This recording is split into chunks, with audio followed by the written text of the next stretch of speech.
11 years ago, Cardinal James Hickey, the then Archbishop of Washington, faced a recommendation to close some 12 inner-city Catholic schools. These were schools that simply were not able to make their way any longer. He sought to find a way to stabilize and revitalize the schools. And out of that came the consortium that provided for 8 of those schools a model of development that I think is a very sound, wholesome model. The model was to provide central oversight of the schools, provide administrative support, and to provide, most of all, financial support that would allow the teachers and the principal to concentrate on teaching the kids. It worked. However, we also learned that even a successful model has limitations. The original consortium began with 8 schools. It was eventually expanded to 14 schools between 2003 and 2005. This was an effort to keep every Catholic school in the district that was failing from having to close. Eventually, 2 of the schools were consolidated, but it was clear. It was clear by June of 2006 that the consortium had overextended. It simply couldn't handle that number of students, that number of schools, with the funds it had available to us. And so we had to address a manner of redimensioning the consortium to save the essential quality of it, which was a model that worked, providing academically excellent education at an affordable cost for a number of students. And that led to the resizing of the consortium. When we concluded the last fiscal year, the last academic year, June, we concluded with the Archdiocese absorbing a $7 million deficit. We said we simply, at that rate, can't continue. But we reopened with the new consortium as a model of how you can continue to be present in the center city, providing academically excellent faith-based education for the neediest youngsters in the community. And the new consortium of Catholic academies is up, functioning, flourishing. We have, all told, out of those original schools, 5. 4 of them are part of the consortium, and 1 of them is a freestanding Catholic parochial school being supported by the Archdiocese. The model remains a sound model. And with this reorganization of the consortium, we're able to sustain the continued presence of Catholic schools throughout the city. There are 21 Catholic schools in Washington this year, including 12 parish elementary schools.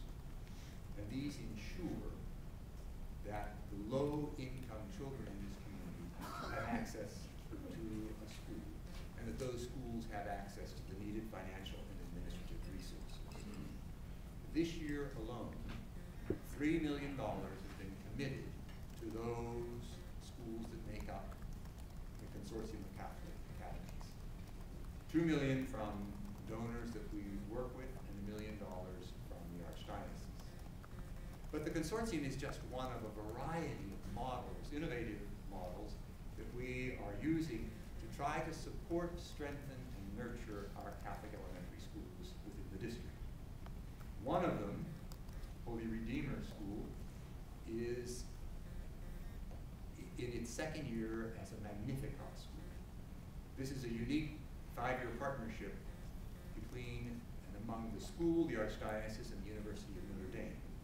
And this brings professional development, technical assistance, and other support to that school in the center city. These partnerships are important. Last year, the Archdiocese opened a new school, the Don Bosco Cristo Rey High School, in partnership with the Salesians of Don Bosco, and with the support of the business community. Very low-income students have access to a Catholic college preparatory education through this creative work-study program. In addition to their studies, the students get a job share experience at corporate offices. They gain valuable work experience. And this also covers a portion of their tuition. I want to refer to another model as well that I think offers us some hope for the future. For 18 years, I had the privilege of serving as Bishop of Pittsburgh before having the privilege of coming to the Archbishop of Washington. 2 decades ago, the Diocese of Pittsburgh, in a very valiant effort to keep open as many of its Catholic schools, particularly in the center city, as possible, found that it had been giving huge and unsustainable subsidies for too long. In 1988, the diocese was approaching insolvency, and dramatic steps had to be taken. Out of that crisis came the Extra Mile Education Foundation. Businesses, foundation leaders across the whole community came together. We established a board made up of Protestant, Jewish, Catholic, and Orthodox leaders. And this board rallied to establish a foundation that would raise funds across the entire community.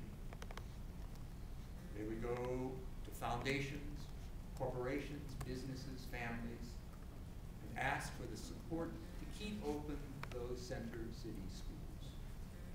The center city schools had a student population that was predominantly African American, economically disadvantaged, and almost entirely non-Catholic. Today, and I was just reading in the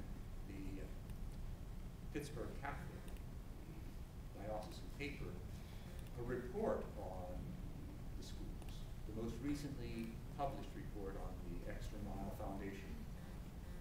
The paper pointed out that approximately 1,000 children, 97% of whom are minority and non-Catholic, receive a quality education, and nearly 100% of these children go on to high school. Not one of these children in the entire time, which is now approaching 20 years, that the foundation has been in existence, not one of these children has had to repeat 9th grade.